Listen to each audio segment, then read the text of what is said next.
क्या खांसने से हार्ट अटैक के दौरान आपकी जान बच सकती है?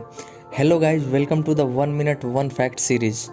यह सोशल मीडिया पे बहुत ही वायरल हो रहा है कि हार्ट अटैक के दौरान खांसने से हमारी जान बच सकती है और इसे कफ सीपीआर का नाम दिया गया है। लेकिन ये सरासर गलत है, इसे ट्राई ना करें। यह बहुत ही रेयर केसेज में किया जाता है, वह भी एक्सपर्ट डॉक्टरों की निगरानी में। ये एक मेडिकल प्रोसीजर है जो सिर्फ खास केसेज में किया जाता है। अगर आपको चेस्ट पेन या हार्ट अटैक जैसे सिम्टम्स दिखाई देते हैं तो आप यह ट्राई ना करें।